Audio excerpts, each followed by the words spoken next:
हिंदी में यूपीएससी की तैयारी से संबंधित प्रोग्राम्स को देखने के लिए सब्सक्राइब करें study IQ IAS Hindi. Veto नहीं समझ में आ रहा है, तीनों वीटो क्या क्या हैं? ठीक है, अगर नहीं समझ में आया है तो थोड़ा सा अगर रिवाइज करना ही है तो कर लीजिए। एक आध लोगों को जिनको नहीं समझ में आया है, बहुत थोड़ा सा 2 मिनट में कर लेते हैं। देखिए, जब कोई विधेयक दोनों सदनों से पास होता है उसके बाद राष्ट्रपति के पास जाता है। राष्ट्रपति के पास उसमें क्या पावर है? या तो वो अनुमति दे दे उसको, एक कंडीशन ये है कि अनुमति दे, दूसरा कंडीशन है कि अनुमति रोक ले यानी अनुमति न दे, ठीक है, रिजेक्ट कर दे। तीसरा कंडीशन है कि वो पुनर्विचार के लिए लौटा दे।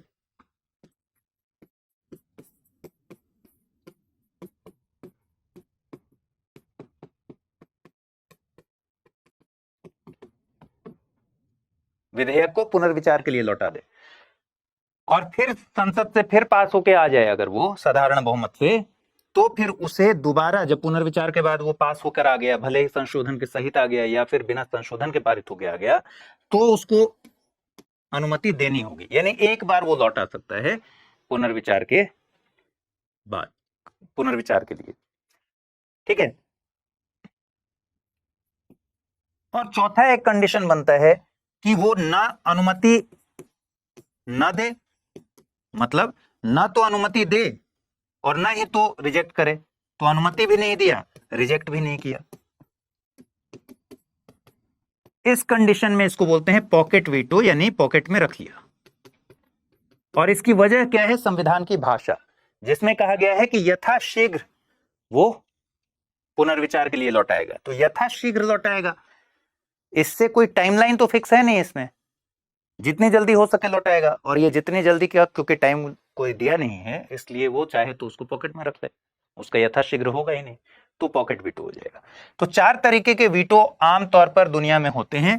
पहला वीटो होता है एब्सोल्यूट वीटो, इसी को हिंदी में कहते हैं आत्यंतिक वीटो। एब्सोल्यूट वीटो का मतलब है कि रिजेक्ट कर दिया, रिजेक्ट कर दिया तो बिल डेड हो गया, खत्म हो गया। विधेयक गया राष्ट्रपति के पास, राष्ट्रपति ने उसको रिजेक्ट कर दिया तो बिल खत्म हो गया। तो दुनिया में एक तरह का वीटो ये है एब्सोल्यूट वीटो, ये भारत में है। प्रयोग इसका सीमित मात्रा में हुआ है, लेकिन ये पावर, वीटो पावर भारत में है। दूसरा है सस्पेंसिव वीटो, जिसको आप हिंदी में क्या कहते हैं? निलंबनकारी वीटो। इसका मतलब क्या है? पुनर्विचार के लिए लौटा देना, पुनर्विचार के लिए लौटा देना। और इस वीटो को अगर खारिज करना होगा, मतलब संसद चाहे तो इस वीटो को न्यूट्रल करने के लिए क्या करेगा कि साधारण बहुमत से उसको पास करके, पारित करा के वापस इसको भेज देगा राष्ट्रपति को। और इंडिया में इस कंडीशन में क्या होगा? पुनर्विचार के लिए जब गया और वापस राष्ट्रपति के पास आ गया पारित करके, तो फिर राष्ट्रपति को अपनी सहमति देनी होगी। तो आपको पता है कि ये वाला सस्पेंसिव वीटो भी इंडिया में है। तीसरे तरह का वीटो जो होता है वो है क्वालिफाइड वीटो, जिसको आप हिंदी में कहते हैं विशेषित वीटो।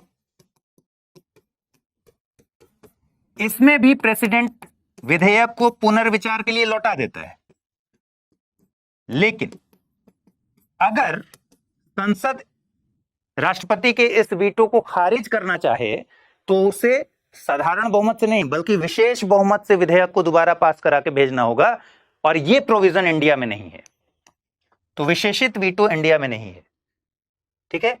जबकि निलंबनकारी वीटो है, पुनर्विचार के लिए लौटा दे, फिर से पारित करके, साधारण बहुमत से पारित करके वो आ जाए, तो फिर ये वाला वीटो है, ये नहीं है। विशेष बहुमत से पारित करके भेजने वाली व्यवस्था नहीं है, जबकि दुनिया में कई जगह है। और चौथा है पॉकेट वीटो,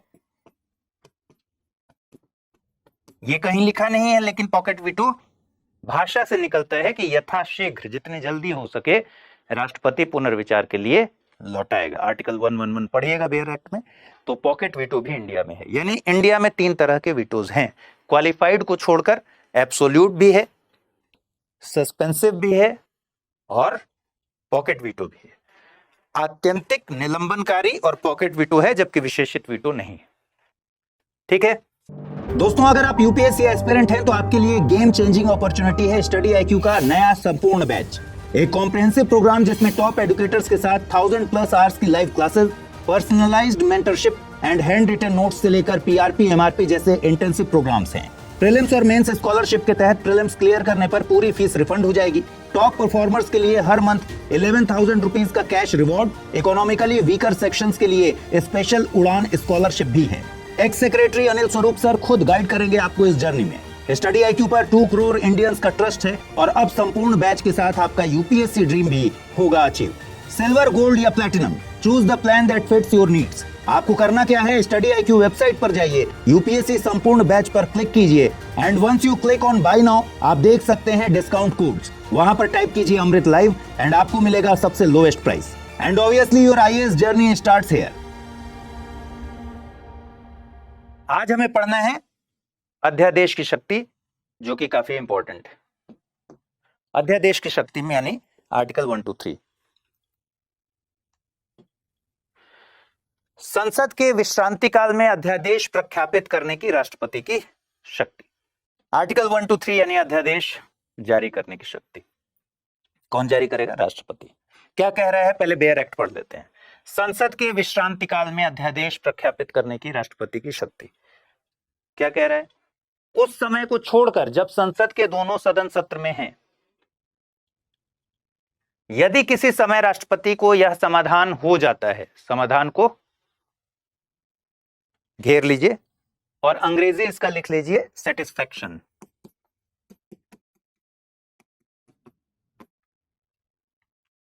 ठीक है, उस समय को छोड़कर जब संसद के दोनों सदन सत्र में हैं, यदि किसी समय राष्ट्रपति का यह समाधान हो जाता है, राष्ट्रपति को यह समाधान हो जाता है कि ऐसी परिस्थितियां हैं विद्यमान जिनके कारण तुरंत कार्रवाई करना जरूरी हो गया है, आवश्यक हो गया है, तो वो ऐसे अध्यादेश प्रख्यापित कर सकेगा, ऑर्डिनेंस जिसको बोलते हैं, जो उसे उन परिस्थितियों में अपेक्षित प्रतीत हों।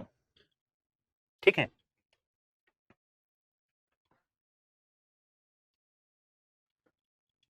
ठीक है।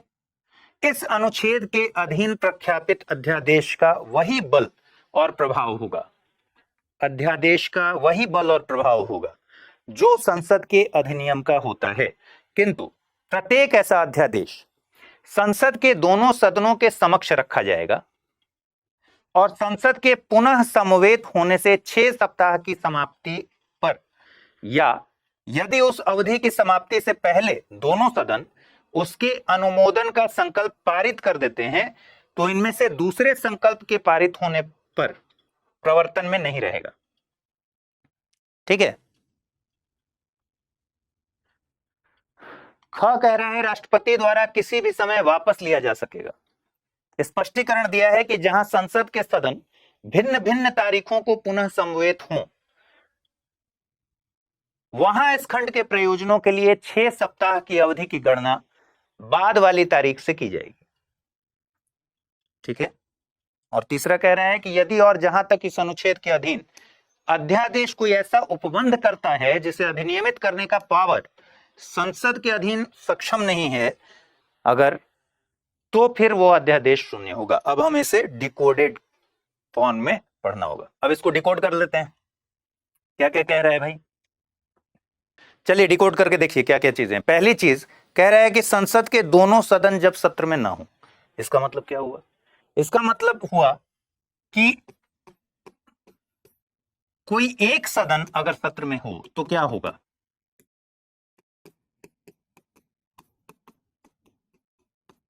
पहली बात, पहला सवाल, क्योंकि प्रोविजन क्या कह रहा है, उस समय को छोड़कर जब संसद के दोनों सदन सत्र में, एक ही कंडीशन है कि दोनों सदन सत्र में हैं, उस समय अध्यादेश जारी नहीं किया जा सकता। तो एक कंडीशन यह हो सकता है कि दोनों सदन सत्र में ना हो,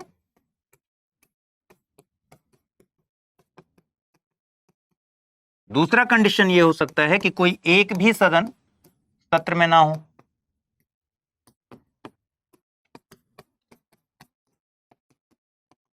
अब इसमें एग्जाम में आप कंफ्यूज कई बार हो जाते हैं, कंफ्यूजन नहीं होना है, क्योंकि आपको पता है कि विधेयक कैसे पारित कराया जाता है। विधेयक से एक्ट बनने के पूरे प्रोविजन को आप जानते हैं। आपको पता है कि 2 सदनों से होकर विधेयक को पास करना है। पहले सदन से पारित होना है, फिर दूसरे सदन से पारित होना है, फिर ये प्रेसिडेंट के पास पहुंचेगा और प्रेसिडेंट की सहमति के बाद ये बिल जो है ये एक्ट बनता है, अधिनियम बनता है। यानी एक विधेयक को पारित करने के लिए 2 सदनों के एक साथ सत्र में होना जरूरी है। इसका मतलब यह हुआ कि जब दोनों सदन सत्र में रहेंगे तो फिर तो विधेयक ले आकर सदन से पारित करा के अधिनियम बना लेंगे। तो अध्यादेश की शक्ति क्यों है? अध्यादेश की शक्ति इसीलिए है कि मान लीजिए सदन सत्र में नहीं है, कोई एक भी सदन अगर सत्र में नहीं है और बहुत अर्जेंट हो गया कि अभी के अभी कानून बनाना है, बहुत ज्यादा अर्जेंट, ठीक है, राष्ट्रपति को ये सेटिस्फैक्शन हो गया, समाधान हो गया कि भाई तुरंत कार्रवाई करना जरूरी है। अब सवाल है कि जैसे ही राष्ट्रपति को यह समाधान हुआ, राष्ट्रपति को समाधान यहां इसका मतलब है कि विवेकाधीन शक्ति नहीं है, काउंसिल ऑफ मिनिस्टर्स, ठीक है, सरकार को समाधान हो गया बेसिकली। तो लिखा तो हुआ है राष्ट्रपति को समाधान हो गया, लेकिन कौन सलाह देता है? गवर्नमेंट, कि तुरंत अभी के अभी एक कानून चाहिए इस पर। और जब समाधान हुआ उस समय पता चला कि भाई आपका सदन सत्र में नहीं है, या तो दोनों नहीं है या कोई एक भी नहीं है। अगर कोई एक भी सदन सत्र में नहीं है तो अर्जेंट बेसिस पर विधेयक ले आकर उसको कानून कैसे बना सकते हैं? उसको दूसरे सदन से तो पास कराना ही पड़ेगा ना, प्रेसिडेंट के पास पहुंचाने के लिए। तो उस कंडीशन में एक वैकल्पिक व्यवस्था की जरूरत है। अर्जेंट बेसिस पर कोई ऐसी व्यवस्था जिससे अभी तत्काल के लिए, कुछ समय के लिए संसद के पास कराए गए अधिनियम की तरह ही एक क्षमता वाली, उसी बल और प्रभाव वाला कोई ऐसा प्रोविजन चाहिए। तो उसी के लिए अध्यादेश है। जब संसद सत्र में है, मतलब दोनों सदन जब सत्र में, तब अध्यादेश ला ही नहीं सकते, क्योंकि एक तो अध्यादेश कैसे ले आएंगे? दोनों सदन सत्र में है तो अध्यादेश क्यों ले आएंगे? फिर तो आप दोनों सदन से पास करा के प्रेसिडेंट से सहमति लेके कानून बना लीजिए। ये प्रोविजन ही आर्टिकल 123 का है कि तब जब या तो दोनों सदन सत्र में नहीं है या कोई एक भी सदन अगर सत्र में नहीं है तो ये फिर संभव नहीं है कि आप कानून बना पाए उस समय। तो उस समय के लिए एक अर्जेंट बेसिस पर कानून ले आने के लिए राष्ट्रपति को यह शक्ति दी गई है कि अगर उसको समाधान हो जाता है कि भाई तुरंत कार्रवाई करना जरूरी है, उस कंडीशन में जब दोनों सदन सत्र में ना हो या कोई एक भी सदन सत्र में ना हो, सिर्फ उस समय के लिए क्या होगा? राष्ट्रपति अध्यादेश प्रख्यापित कर पाएगा, ठीक है, अध्यादेश जारी कर पाएगा। अब आपका ये जो सवाल है, अध्यादेश क्यों जारी किया जाता है, इसी का जवाब मैं अभी दे रहा था। अध्यादेश इसी के लिए जारी किया जाता है क्योंकि जब अर्जेंट बेसिस पर किसी कानून की जरूरत पड़ गई, कानून बनाना है। कानून बनाना किसका काम है? विधायिका का। लेकिन विधायिका से कानून पास कराने की स्थिति नहीं है क्योंकि सदन सत्र में नहीं है, लोकसभा राज्यसभा सत्र में नहीं है, सेशन में नहीं है। अब एक लंबी प्रक्रिया है कि सेशन को बुलाइए, असेंबल कराइए अर्जेंट बेसिस पर, उसमें टाइम जाएगा, उतना टाइम नहीं है। और ऐसे कई मौके आ सकते हैं जब बहुत ज्यादा अर्जेंट बेसिस पर कोई कानून बनाना ही बनाना है। आजकल में कोई कानून चाहिए तुरंत, तत्काल प्रभाव से। तो अध्यादेश क्यों जारी किया जाता है? अध्यादेश इसीलिए जारी किया जाता है कि उस समय संसद में सदन के जो सत्र हैं वो नहीं चल रहे हैं। अगर कोई एक भी सदन, लोकसभा या राज्यसभा में से कोई भी एक सदन अगर सत्र में नहीं है तो कानून बनवाना पॉसिबल नहीं है, अधिनियम बनवाना पॉसिबल नहीं है। इसलिए एक वैकल्पिक व्यवस्था यहां बनाई गई है, ठीक है, कि उस अर्जेंसी में राष्ट्रपति को, प्रेसिडेंट को अगर ये लग जाए, समाधान हो जाए, सेटिस्फैक्शन हो जाए कि ऐसी स्थितियां आ गई हैं जब ये कानून बनाना तुरंत जरूरी है, तुरंत कार्रवाई करनी है, तो उस कंडीशन में क्या होगा? प्रोमलगेट हो जाएगा ऑर्डिनेंस। ठीक है, तो 123 का 1 में क्या क्या बातें हमको पता चली। पहली चीज कि एक कंडीशन हर हाल में आपको पता होना चाहिए कि या तो कोई एक सदन सत्र में नहीं है या दोनों सदन सत्र में नहीं है, तभी अध्यादेश लाया जा सकता है। क्योंकि इसकी भाषा बहुत स्पष्ट है कि जब संसद के दोनों सदन सत्र में हैं उस समय अध्यादेश नहीं लाया जा सकता है। ठीक है, जब दोनों सदन सत्र में है उस समय अध्यादेश नहीं लाया जा सकता है। इसका मतलब कोई एक भी सदन अगर सत्र में नहीं है तो उसी समय अध्यादेश ले आया जा सकता है, क्योंकि आप कानून नहीं बनवा सकते। ठीक, दूसरी बात कि प्रेसिडेंट को यह सेटिस्फैक्शन होना चाहिए, राष्ट्रपति को यह समाधान हो जाए कि ऐसी परिस्थितियां हैं, विद्यमान हैं, जिनके कारण तुरंत कार्रवाई करना आवश्यक हो गया है, तो फिर वो क्या करेगा, ऑर्डिनेंस लेकर आएगा। ठीक है, दूसरी बात, अब सवाल है कि एक बार चलिए ऑर्डिनेंस तो आ गया, लेकिन ऑर्डिनेंस का एज कितना है। संविधान बहुत स्पष्ट कहता है कि भाई आप किस कंडीशन में ऑर्डिनेंस लेकर आ रहे हैं, क्यों ले आ रहे हैं, इसलिए ले आ रहे हैं क्योंकि सदन सत्र में नहीं। ठीक है, दोनों सदन या फिर कोई एक सदन। तो अब जब दोनों सदन सत्र में आएंगे,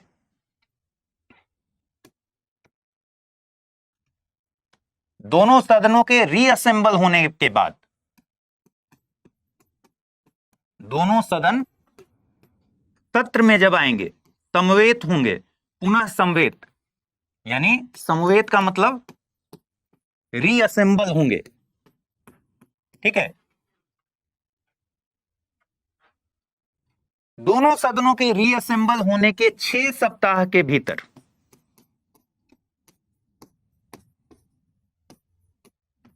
इस ऑर्डिनेंस को संसद के सामने प्रस्तुत करना होगा, उसको पास कराना होगा,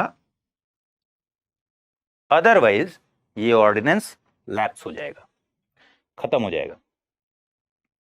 ठीक है, अब सवाल है कि दोनों सदनों के समवेत होने में, रीअसेंबल होने में मैक्सिमम कितना टाइम हो सकता है गैप। हमने कल क्या पढ़ा था कि साल भर में 2 सत्र का होना जरूरी है, 6 महीने का गैप नहीं हो सकता, क्योंकि एक साल में 2 सत्र होने तो एकदम मस्ट हैं। 2 सत्र के बीच 6 महीने का गैप नहीं हो सकता। हमारे यहां चलता 3 सत्र है, लेकिन संविधान क्या कहता है, हमने कल क्या देखा था कि एक साल में 2 सत्र का होना जरूरी है। ठीक है, और ऑर्डिनेंस कह रहा है कि जब दोनों सदन रीअसेंबल होंगे, पुनः समवेत होंगे, फिर से सत्र में आएंगे, रीअसेंबल होने के बाद 6 सप्ताह के बीच में, 6 सप्ताह तक अगर आप अध्यादेश को पास नहीं कराते हैं संसद से, तो वो लैप्स कर जाएगा, खत्म हो जाएगा। ठीक है, तो इसका मतलब अगर एज कैलकुलेट करेंगे तो सामान्य तौर पर, आम तौर पर जो एज निकलेगा एक अध्यादेश का, कब तक अध्यादेश जिंदा रह सकता है, तो 6 महीना प्लस 6 सप्ताह, लगभग 7.5 महीने। और रीअसेंबल होने के बाद 6 सप्ताह के भीतर इसको पास कराना है, अदरवाइज ये लैप्स कर जाएगा। तो 6 महीने प्लस 6 सप्ताह, ये इसका मैक्सिमम एज लिमिट है।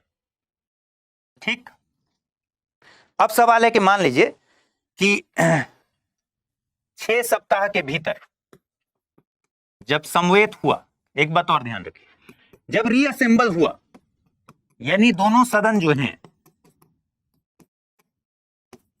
पुनः समवेत हुए,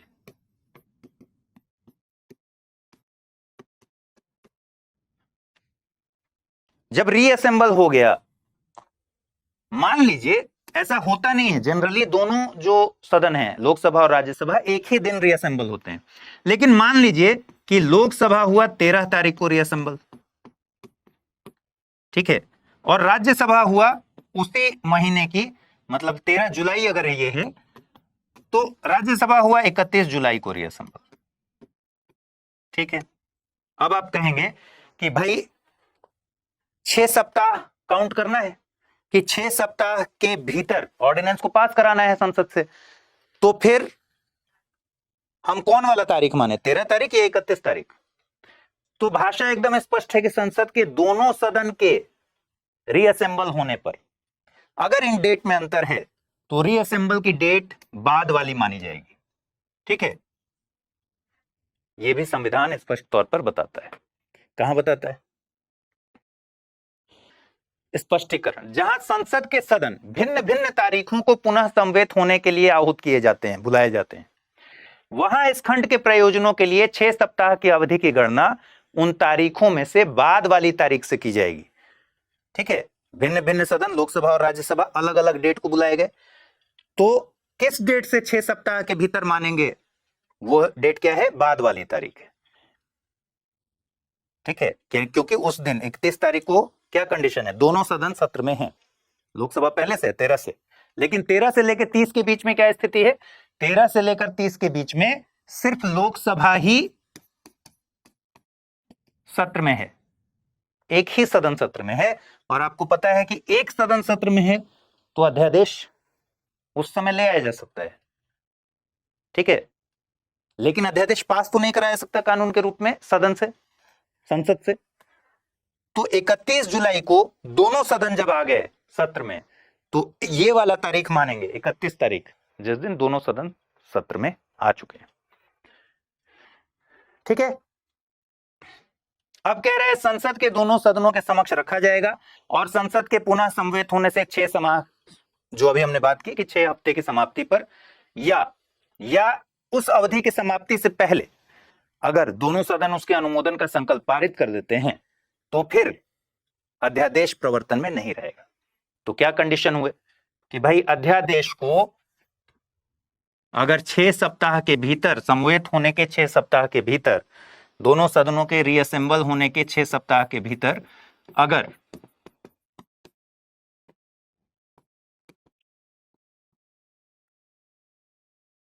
पारित कर दिया गया संसद से, तो अब क्या ये बन गया? अधिनियम बन गया। ठीक है, जैसे विधेयक होता था तो ये कानून बन गया।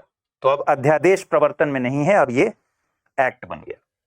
और मान लीजिए 6 सप्ताह के भीतर नहीं पारित किया गया, एक हो सकता है रिजेक्ट कर दिया गया, पारित करने के लिए आया लेकिन पास नहीं हो सका, तो खत्म हो गया इसका प्रभाव, तब भी प्रवर्तन में नहीं है।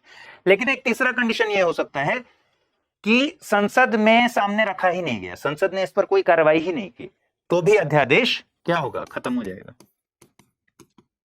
संसद कोई कार्रवाई नहीं की अगर, तो भी अध्यादेश खत्म हो जाएगा, क्योंकि 6 सप्ताह के भीतर तो इसको वहां से पास कराना ही कराना है। चलिए, अब महत्वपूर्ण बातें क्या क्या हैं उनको देख लीजिए। पहली बात, अध्यादेश केवल तभी आएगा जब दोनों या फिर एक सदन सत्र में नहीं हो। स्पष्ट है?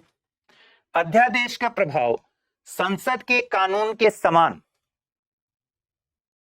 क्या लिखा है? समान बल और प्रभाव होता है। ठीक है, समान बल और प्रभाव है, जैसे संसद का कानून है वैसे ही अध्यादेश है।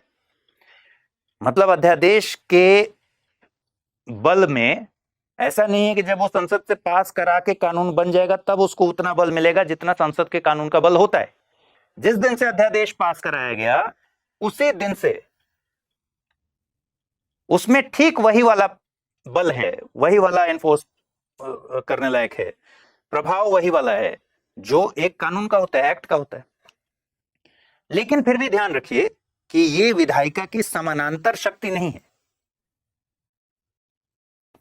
ठीक है, पैरेलल पावर नहीं है लेजिस्लेटिव का। इसको कौन जारी कर रहा है? इसको कार्यपालिका का प्रमुख जारी कर रहा है, हेड ऑफ एग्जीक्यूटिव। कार्यपालिका का प्रमुख कौन है? राष्ट्रपति।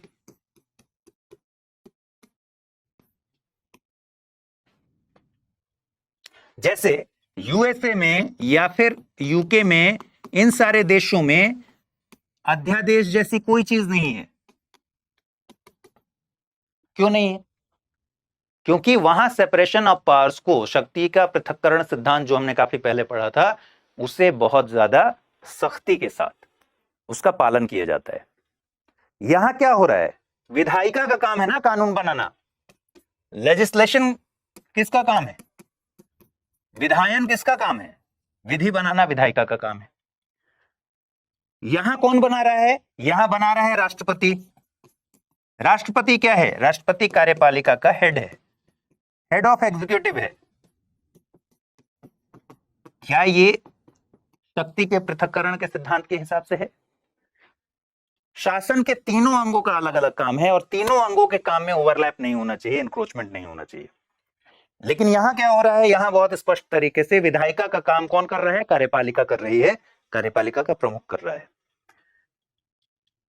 तो ये विधायिका का काम है कानून बनाना, कार्यपालिका के हाथ में ये एक शक्ति इसलिए दी गई है कि किसी अर्जेंट, भारत क्या था, भारत जैसे देश जो अभी अभी 1947 में आजाद हुआ, 49 में हमारा संविधान बना, संविधान लागू होने से हमें ऐसी स्थितियों का सामना करना था।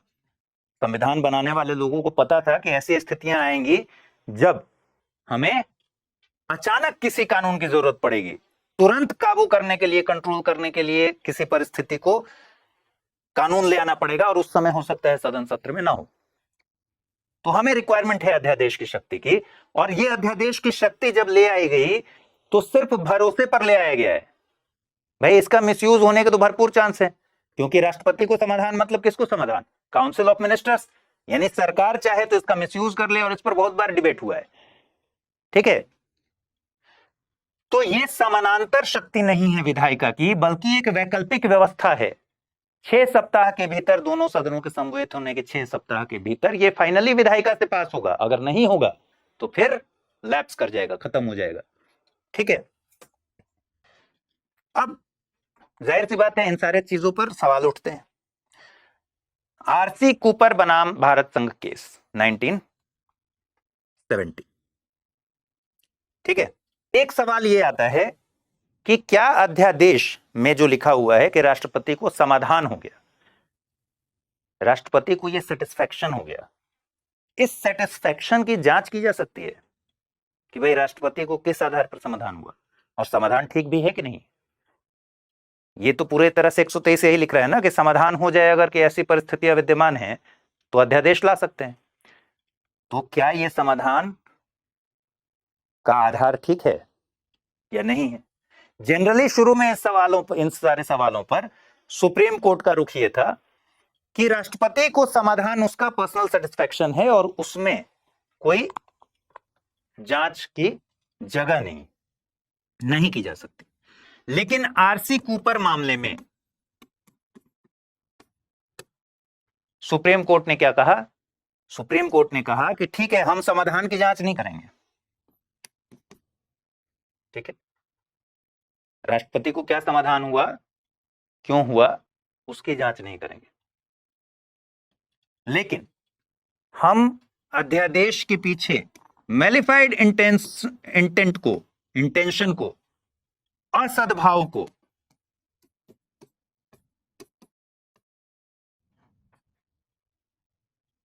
असद्भाव के आधार पर राष्ट्रपति के समाधान पर सवाल उठ सकता है।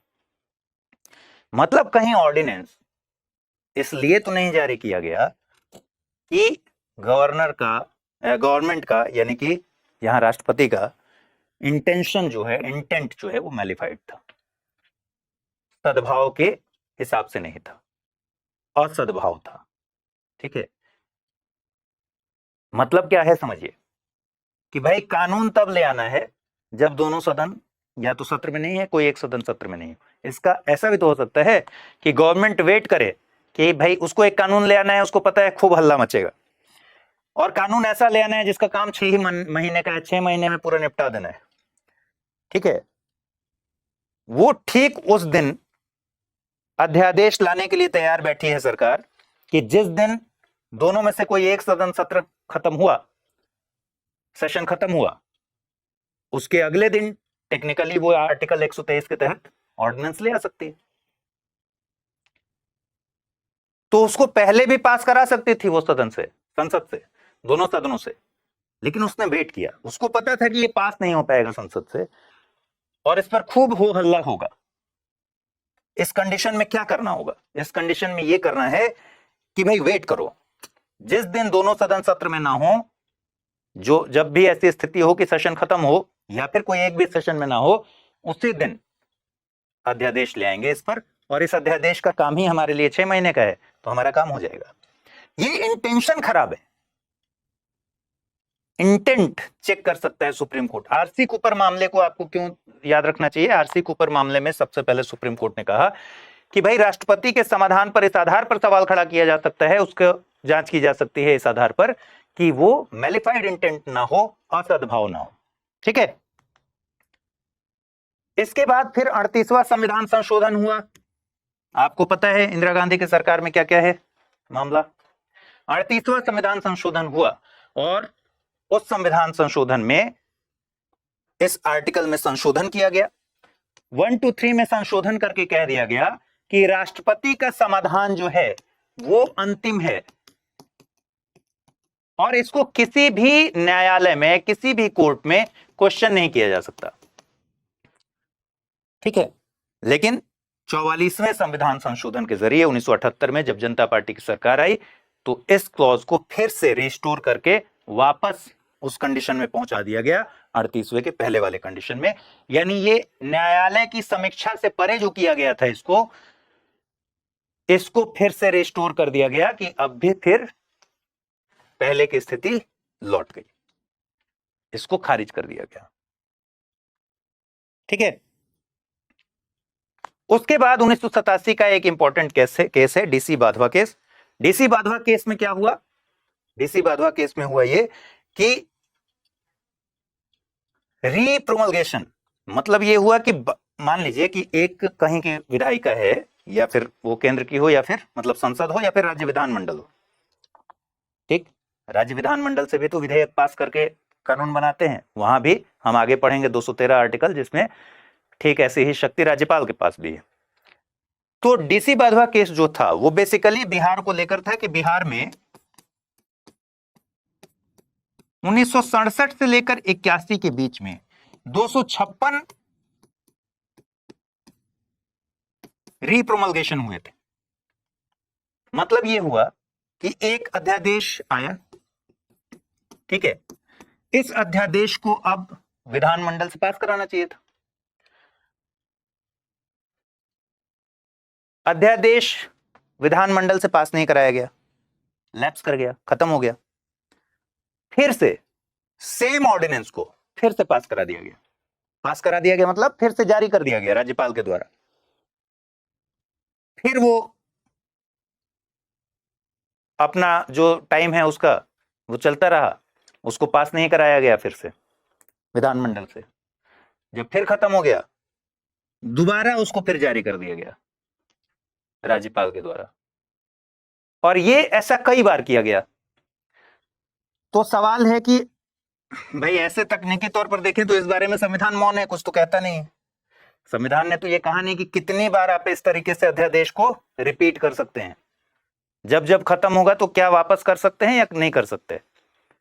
तो डीसी बाधवा केस में सुप्रीम कोर्ट ने कहा कि भाई अध्यादेश को इस तरह से बार बार सेम भाषा के साथ जारी करना या विधानमंडल के जरिए पास कराने की कोशिश ही नहीं करना, ये संविधान का दुरुपयोग है और ऐसे अध्यादेश को रद्द कर देना चाहिए।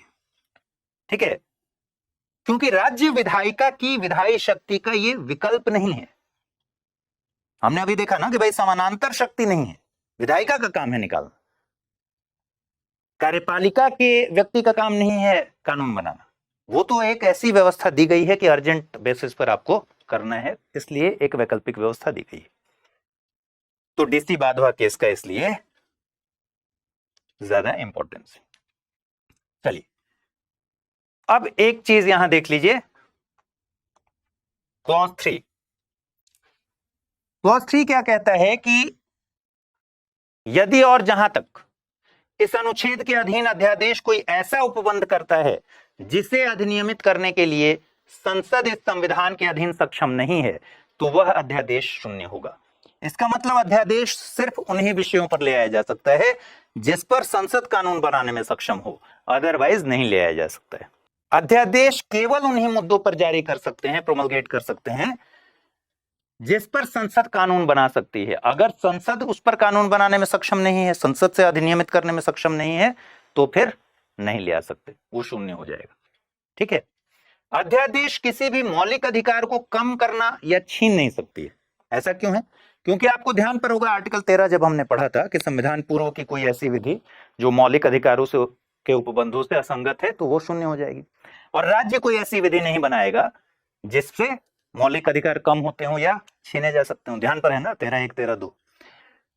उसी में 13 में ही बताया गया है कि विधि शब्द के अंदर क्या क्या है, और विधि शब्द के अंदर ऑर्डिनेंस भी लिखा हुआ है। ठीक है।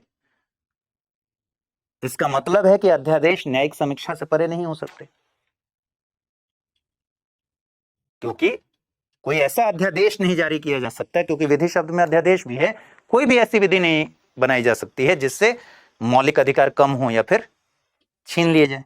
तो अध्यादेश भी किसी मौलिक अधिकार को कम करे या छीने, ऐसा पॉसिबल नहीं। दोनों सदनों के समवेत होने के 6 सप्ताह के भीतर सदन पारित कर दे तो कानून बन जाए, और ना करे कुछ रिएक्ट तो खत्म हो जाए।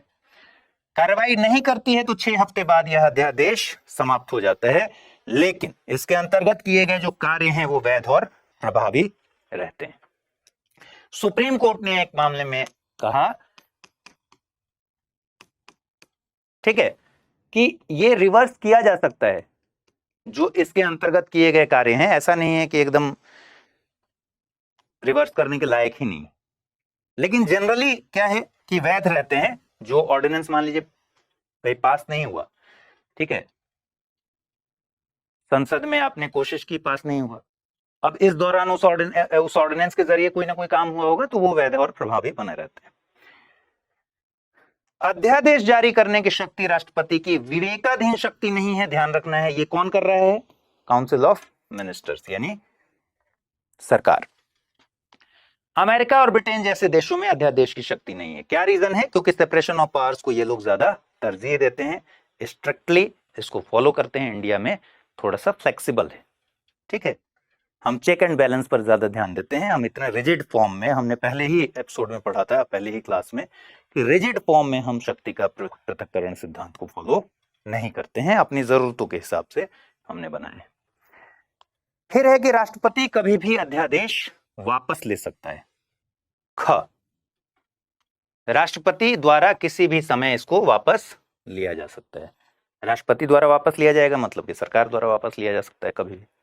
और एक और बात ध्यान पर रखनी है कि अध्यादेश के जरिए संविधान में संशोधन नहीं किया जा सकता।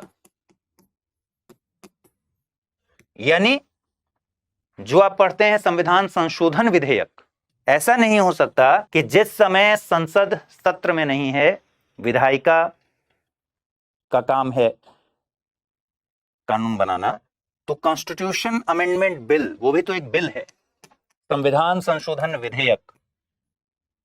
अध्यादेश की शक्ति जो है वो साधारण विधेयकों के लिए, साधारण विधेयकों का पावर जो बल है और प्रभाव है उसके लिए है अध्यादेश। अध्यादेश के जरिए संविधान संशोधन विधेयक नहीं लिया जा सकता। तो संविधान संशोधन विधेयक, ध्यान रखिए, अध्यादेश के जरिए संविधान में संशोधन नहीं हो सकता, ठीक है।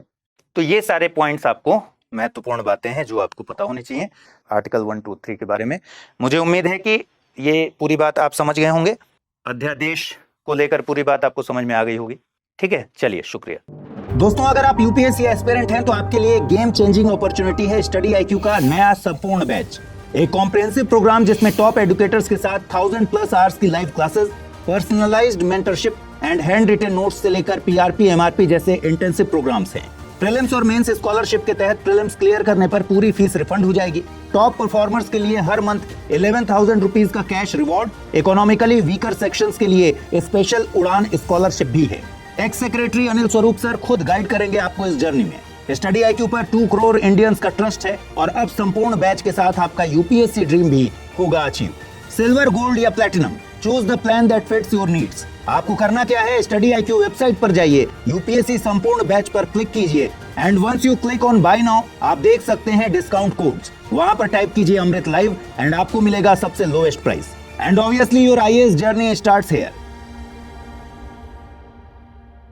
हिंदी में यूपीएससी की तैयारी से संबंधित प्रोग्राम्स को देखने के लिए सब्सक्राइब करें स्टडी IQ IAS हिंदी।